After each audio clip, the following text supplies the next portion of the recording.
আসসালামু আলাইকুম। আজকে আমরা হাজির হয়েছি গ্রন্থ সমালোচনা লেখার কৌশল নিয়ে, যেখান থেকে আমাদের বিসিএস রিটেন পরীক্ষায় মূলত প্রশ্ন হয়ে থাকে। আমরা আজকে এই সংক্ষিপ্ত আলাপে মূলত গ্রন্থ সমালোচনা লেখার কৌশল এবং কিভাবে আপনি এই জায়গায় সর্বোচ্চ নম্বর পেতে পারেন সেই সম্পর্কে আমরা কথা বলবো। তো সাথে আছে আমি রাকিবুল হাসান, প্রভাষক, বাংলা বিভাগ, রবীন্দ্র বিশ্ববিদ্যালয়, বাংলাদেশ। তো প্রথমে আসি যে গ্রন্থ সমালোচনার সম্ভাব্য যে ক্ষেত্রগুলো আছে যেখান থেকে সবচেয়ে বেশি প্রশ্ন করা হয়ে থাকে, তার মধ্যে মুক্তিযুদ্ধ ভিত্তিক উপন্যাস, কাব্যগ্রন্থ, স্মৃতিকথা, এই জায়গাগুলো থেকে আমরা দেখি যে বিভিন্ন সময় প্রশ্ন হচ্ছে। পাশাপাশি হচ্ছে ভাষা আন্দোলন ভিত্তিক যে উপন্যাসগুলো রয়েছে, যে নাটকগুলো রয়েছে, যে প্রবন্ধগুলো রয়েছে, সেখান থেকে প্রশ্ন আসে। ইতিহাস ও লোক ঐতিহ্য নির্ভর যে সাহিত্যগুলো রয়েছে, আমাদের লোক সাহিত্য বিষয়ক যে গ্রন্থগুলো রয়েছে, সেখান থেকেও প্রশ্ন আসে। বিশেষ কিছু সাহিত্যিক আহ ধারা, যেমন আঞ্চলিক উপন্যাস, রূপক সাংকেতিক নাটক, আত্মজীবনী নির্ভর যে সাহিত্যগুলো আছে, সেখান থেকে প্রশ্ন হয়ে থাকে। তাছাড়া সুপরিচিত নির্দিষ্ট কিছু গ্রন্থ থেকেও গ্রন্থ সমালোচনার প্রশ্ন আসে। এর মধ্যে আমরা যদি সুপরিচিত গ্রন্থের কথা বলি, সূর্য, দিগলবাড়ি, চাঁদের অমাবস্যা, লাল সালু, পুতুল নাচের ইতিকথা, পথের পাঁচালী, এ ধরনের উপন্যাসের কথা আমরা বলতে পারি, এ ধরনের লেখার কথা আমরা বলতে পারি। তো আমরা একটা বিষয় আমাদের মধ্যে ধারণা হয়তো আছে, যেটা আসলে সম্পূর্ণ ভিত্তিহীন। সেটি হচ্ছে, আমরা যত বেশি লিখব, আমাদের গ্রন্থ সমালোচনা যত দীর্ঘ হবে, আমরা তত বেশি নম্বর পাবো। আসলে আহ বর্তমানে যারা পরীক্ষক হিসাবে গ্রন্থ সমালোচনা বা রিটেনের খাতাগুলো মূল্যায়ন করেন যারা, তারা মূলত যে বিষয়টি দেখেন সেটি হচ্ছে পরিমাণের চেয়ে ভাষার বা লেখার গুণগত মান এবং সুনির্দিষ্ট যে উপস্থাপনা, সেটির উপরেই ভিত্তি করে তারা মূলত হচ্ছে নম্বর নির্ধারণ করেন। এবং বলা যেতে পারে এটি আপনাকে সর্বোচ্চ নম্বর পেতে সর্বোচ্চ পরিমাণ ভূমিকা পালন করবে। পাশাপাশি যেহেতু আমাদের সময়ের খেলা ঘরে বন্দি থাকতে হয় পরীক্ষাকালীন, সেই জায়গা থেকে আপনি একটি গ্রন্থ সমালোচনা কত সময় ধরে আপনি লিখবেন সে ব্যাপারটাও কিন্তু আপনার মাথায় রাখতে হবে। সেই জায়গা থেকে আমি বলবো যে 18 থেকে 20 মিনিটের মধ্যে আপনি একটি গ্রন্থ সমালোচনা সম্পন্ন করবেন। এবং সেক্ষেত্রে আপনার কতটি বাক্য এবং শব্দসীমা কত হওয়া উচিত সে সম্পর্কে আমি যদি ধারণা দেই, সেক্ষেত্রে 25 থেকে 30টি বাক্য আপনি হচ্ছে লিখতে পারেন। পাশাপাশি হচ্ছে আপনার শব্দ সংখ্যা হওয়া উচিত 200 থেকে 250টি শব্দ। যেমন ধরুন, শব্দ এবং বাক্যর মধ্যে যে পার্থক্যটা সেটা তো নিশ্চয়ই আমরা জানি। যেখানে এটি একটি বাক্য, যে গ্রন্থ সমালোচনা যত দীর্ঘ হবে নম্বর তত বেশি হবে, কিন্তু এখানে শব্দ সংখ্যা কত? একটি, দুটো, তিনটি, চারটি, পাঁচটি, ছয়টি, সাতটি, আটটি, নয়টি শব্দ। তার মানে এভাবে আপনি 200 থেকে 250টি শব্দের মধ্যে আপনি গ্রন্থ সমালোচনা লেখা শেষ করতে পারেন। তারপরে কতটি অনুচ্ছেদে আপনি লিখবেন এক নাগাড়ে না লিখে আমরা সাধারণত পরামর্শ দেব যে আপনি পয়েন্ট আকারে বা অনুচ্ছেদ বিন্যাস আকারে আপনি গ্রন্থ সমালোচনাটা করবেন, যেখানে প্রতিটি অনুচ্ছেদে ভিন্ন ভিন্ন প্রেক্ষাপট আপনি তুলে ধরবেন এবং সেই বিষয়গুলোই সেখানে আলোচিত হবে। তো সাধারণত 7 থেকে 8টি সুনির্দিষ্ট এবং সংক্ষিপ্ত অনুচ্ছেদে একদম মূল কথাগুলো যেন লেখার গুণগত মান এবং সুনির্দিষ্ট উপস্থাপনা থাকে, সে বিষয়টি লক্ষ্য রেখে আপনি মূলত 7 থেকে 8টি সুনির্দিষ্ট এবং সংক্ষিপ্ত অনুচ্ছেদে আপনার পুরো গ্রন্থ সমালোচনার লেখাটা আপনি সাজিয়ে নিতে পারেন এবং সেক্ষেত্রে আপনি সর্বোচ্চ নম্বর পেতে পারেন। শুধু কাহিনী নির্ভর লেখা লিখে আপনি গ্রন্থ সমালোচনায় ভালো নম্বর আসলে আশা করতে পারেন না। তো তাহলে আমরা একটু কথা বলি এখন যে আদর্শ কাঠামোগত যে বিন্যাসটা হবে সে বিন্যাসে আপনি কি কি বিষয় আসলে তুলে ধরবেন।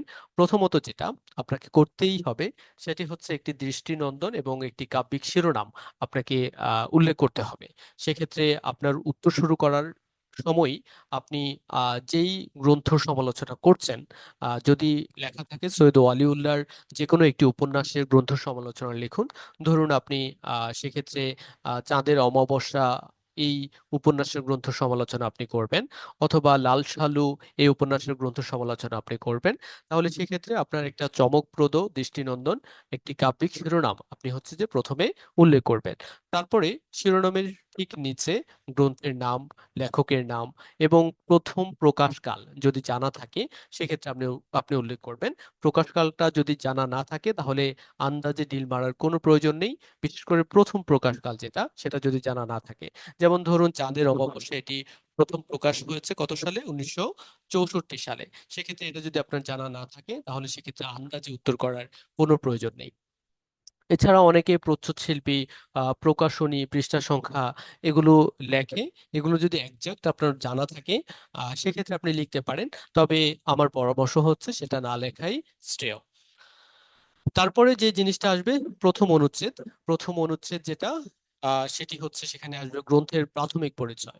সেক্ষেত্রে আপনি গ্রন্থটির রূপ কেমন, সেটি কোন ধরনের লেখা এবং সেখানে কি কি আঙ্গিক রয়েছে অর্থাৎ কাহিনী এবং মৌলিক পরিচয়গুলো আপনি 2 থেকে 3টি বাক্যে আপনি হচ্ছে তুলে ধরবেন। সাধারণত যে বিষয়গুলো আপনার আহ, এই অনুচ্ছেদে থাকবে সেটি হচ্ছে গ্রন্থের মূল উপজীব্য বিষয়, প্রধান বিষয়বস্তু এবং হচ্ছে এটির যে একটা বিশেষত্ব আছে সেই বিশেষত্বের জায়গাটা আপনি তুলে ধরবেন 2 থেকে 3টি বাক্যে বা 4টে বাক্যে। দ্বিতীয় অনুচ্ছেদে যে ব্যাপারটা আসবে সেটি হচ্ছে যে লেখক পরিচিতি, অর্থাৎ আপনি যে গ্রন্থের সমালোচনাটা করছেন সেই গ্রন্থের লেখকের সাহিত্যিক পরিচয় এবং আসলে তার সাহিত্যে তিনি কি অবদান রেখেছেন এবং তার যে সাহিত্যটি আপনি সমালোচনা করছেন সেটি কেন অপর অপর সাহিত্য থেকে কিছুটা আলাদা সেই বিষয় সম্পর্কে আপনি লিখতে পারেন।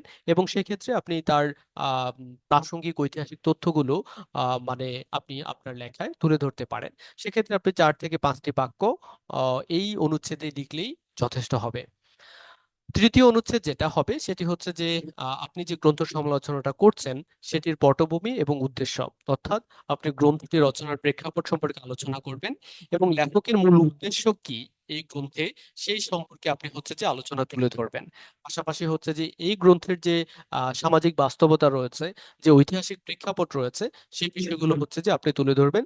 সেক্ষেত্রেও 4 থেকে 5টি বাক্য অথবা 6টি বাক্যে আপনি এই অনুচ্ছেদটা শেষ করবেন।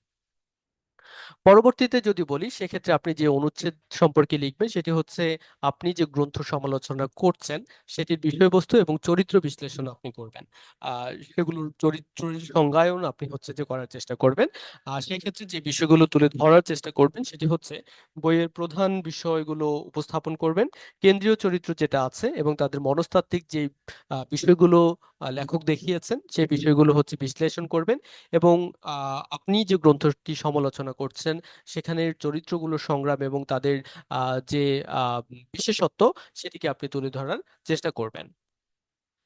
পঞ্চম অনুচ্ছেদে যে বিষয়টি হচ্ছে যে আপনি তুলে ধরতে হবে সেটি হচ্ছে আপনার গ্রন্থের সমালোচনার ভাবগত এবং আঙ্গিক মূল্যায়নের যে জায়গাটা আছে সেটি, অর্থাৎ গ্রন্থটি কোনো বিশেষ মতবাদ বা ধারণাকে কিভাবে রূপায়িত করছে সে বিষয়টা আপনি উল্লেখ করতে পারেন। ধরুন আপনি চাঁদের অমাবস্যা উপন্যাস নিয়ে আলোচনা করছেন, সেখানে যে অস্তিত্ববাদের যে জায়গাটা আছে, যে মতবাদ বা ধারণাকে রূপায়িত করেছে আরেফ আলী চরিত্রটির মাধ্যমে, সেই ব্যাপারটা আপনি হচ্ছে যে সেখানে উল্লেখ করতে পারেন। পাশাপাশি সাহিত্যিক যে শৈলীটা আছে, অর্থাৎ লেখকের যে লেখার মধ্যে যে শিল্প জায়গাটা আছে সেটার বিচার আপনি করতে পারেন। পাশাপাশি হচ্ছে এটি কেন সামাজিক দলিল হিসাবে গুরুত্বপূর্ণ, অর্থাৎ আপনি যে গ্রন্থটি সমালোচনা করছেন সেটির সামাজিক বাস্তবতায় কতটুকু সেটা বাস্তব, সেই ব্যাপারটা হচ্ছে যে বা সেই গুরুত্বটা আপনি তুলে ধরতে পারেন 5 থেকে 6টি বাক্যের মধ্যে। তারপর আপনি যে বিষয়টি করতে পারেন যেটি খুবই গুরুত্বপূর্ণ একটি বিষয় সেটি হচ্ছে তুলনামূলক আলোচনা। এখন একই প্রেক্ষাপটে রচিত বিভিন্ন সাহিত্যকর্ম আমরা দেখি, কিন্তু একই প্রেক্ষাপটে রচিত হলেও সেই সাহিত্যকর্মের মধ্যে একটির সাথে আরেকটির একটা বৈসাদৃশ্য নিশ্চয়ই রয়েছে, সাদৃশ্য হয়তো থাকবে। সেই সাদৃশ্য বৈসাদৃশ্যগুলো আপনি এই আলোচনায়, তুলনামূলক আলোচনায় আপনি তুলে ধরার চেষ্টা করবেন, অর্থাৎ চাঁদের অমাবস্যার সাথে অপর কোনো উপন্যাসের কোনো মিল আছে কিনা বা অন্য কোনো লেখকের সাথে তার লেখার মিলবন্ধন আছে কিনা সেই ব্যাপারটা আপনি তুলে ধরতে পারেন। সপ্তম অনুচ্ছেদে যে ব্যাপারটা আসবে সেটি হচ্ছে যে সমালোচনামূলক মূল্যায়ন, অর্থাৎ আপনি এখানে নিজেই হচ্ছে গ্রন্থটির সমালোচনা যেহেতু করছেন সেই জায়গা থেকে এই লেখাটির নামকরণের সার্থকতাটা ঠিক কিনা সে বিষয়ে আপনি কথা বলতে পারেন। সাহিত্যিক শৈলীর বৈশিষ্ট্য সম্পর্কে আপনি কথা বলতে পারেন। লেখকের কোনো সীমাবদ্ধতা থাকলে সেই জায়গাটা আপনি নিউট্রাল থেকে বা নিরপেক্ষতা বজায় রেখে আপনি হচ্ছে বিচার করার সুযোগটা আপনার আছে। তো সাহিত্যের সমালোচনা বা গ্রন্থ সমালোচনা এটা আসলে নেতিবাচক কোনো বিষয় নয়। সমালোচনা বলতে আমরা সাধারণত নেতিবাচক কোনো বিষয়কেই বুঝে থাকি, কিন্তু সাহিত্যের সমালোচনাটা এটি সম্পূর্ণ ইতিবাচক ব্যাপার, এবং সেই জায়গা থেকে আপনি ইতিবাচক ভাবেই মূলত হচ্ছে এই সমালোচনা লেখাটা আপনাকে লিখতে হবে। তারপরে যে বিষয়টা আসবে সেটি হচ্ছে যে একেবারে শেষে অষ্টম অনুচ্ছেদ যেটা, সেটি হচ্ছে উপসংহার। উপসংহারে আপনি যে বিষয়গুলো উল্লেখ করতে পারেন সেটি হচ্ছে বইটির সর্বজনীন যে আবেদনটা রয়েছে সেটি, এবং সাহিত্যে এর গুরুত্বের জায়গাটা আপনি তুলে ধরতে পারেন, এবং পাশাপাশি শক্তিশালী একটি সমাপনী বক্তব্য আপনি 2-3টি বাক্যে শেষ করতে পারেন। তাহলে এভাবে মূলত হচ্ছে যে আপনার একটা কাঠামো বিন্যাস আপনার মাথায় রাখতে হবে, এবং সেই বিন্যাসটাকে মাথায় রেখেই মূলত আপনি গ্রন্থটির সমালোচনা করবেন। এবং সেই জায়গা থেকে আমাদের কাছে মনে হতে পারে যে গ্রন্থটি স- যে লিখেছে লেখক, সেখানে যে উদ্ধৃতিগুলো আছে সেগুলোকে আমাকে কোট আনকোট করতে হবে কিনা আমার সমালোচনার ক্ষেত্রে, এটা আসলে কোনো বাধ্যবাধকতা নেই। আপনার যদি জানা থাকে একজাক্ট, তাহলে সেই ক্ষেত্রে আপনি তুলে ধরতে পারেন। যদি জানা না থাকে তাহলে সেই ক্ষেত্রে আপনি শুধু বিশ্লেষণধর্মী আলোচনা রাখলেই হবে। তবে আমি বলবো যে অনুচ্ছেদ আকারে এই যে 8টি অনুচ্ছেদের কথা বললাম, সেই 8টি অনুচ্ছেদের আকারে যদি আপনি একটি গ্রন্থ সমালোচনা লিখতে পারেন, এবং শুরুতে একটি চমকপ্রদ একটি শিরোনাম, দৃষ্টিনন্দন একটি শিরোনাম যদি আপনি দেন, এবং এর পরপরই আপনি গ্রন্থের নাম, তারপর লেখকের নাম, প্রকাশ সালটা যদি উল্লেখ করেন, তাহলে সেক্ষেত্রে আপনি সর্বোচ্চ ভালো নম্বর পাবেন আশা রাখছি। তো এছাড়া আপনার জন্য কিছু বিশেষ পরামর্শ, যারা মূলত হচ্ছে বিসিএস রিটেনে গ্রন্থ সমালোচনা পরীক্ষা উত্তর করতেই হবে, যারা রিটেন পরীক্ষা দেবে বিশেষ করে বিভিন্ন চাকরির পরীক্ষায়, সেক্ষেত্রে আপনি যে বিষয়টি মাথায় রাখবেন সেটি হচ্ছে গ্রন্থের নাম যখন আপনি লিখবেন সবসময় একক ঊর্ধ্ব কমা বা সিঙ্গেল কোটেশনের মধ্যে রাখার চেষ্টা করবেন। কোনো উদ্ধৃতি যদি আপনি দিতে পারেন সেক্ষেত্রে সেটা ভালো, সম্ভব না হলে নিজের ভাষায় বিশ্লেষণমূলক বিবরণ আপনি দিতে পারেন। এবং এক্ষেত্রে মানে হচ্ছে যে আপনার একেবারে পড়া না থেকে কোনো গ্রন্থ সমালোচনা আসলে করা যায় না।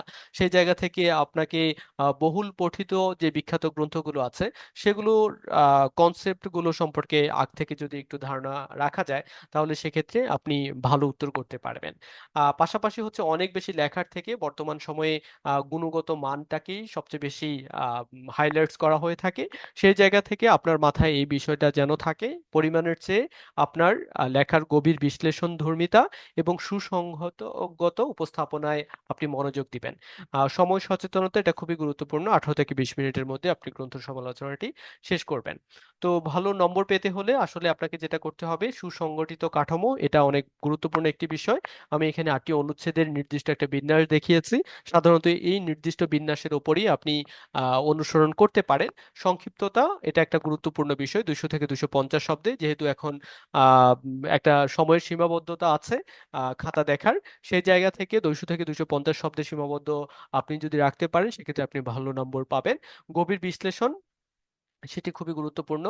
চিন্তা ভাবনা, আপনার নিজের চিন্তা ভাবনাটাকে একটু প্রদর্শন করার চেষ্টা করবেন লেখার মধ্যে, এবং প্রাসঙ্গিক উদাহরণ আপনি দিতে পারেন, সামাজিক প্রেক্ষাপট আলোচনা করতে পারেন, এবং সর্বোপরি যে ব্যাপারটা সেটি হচ্ছে সুন্দর উপস্থাপনা, অর্থাৎ আপনার পরিষ্কার হাতের লেখা এবং সুসংগঠিত যে কাঠামো বিন্যাস সেটি আপনার গ্রন্থ সমালোচনা নিশ্চিত করতেই হবে।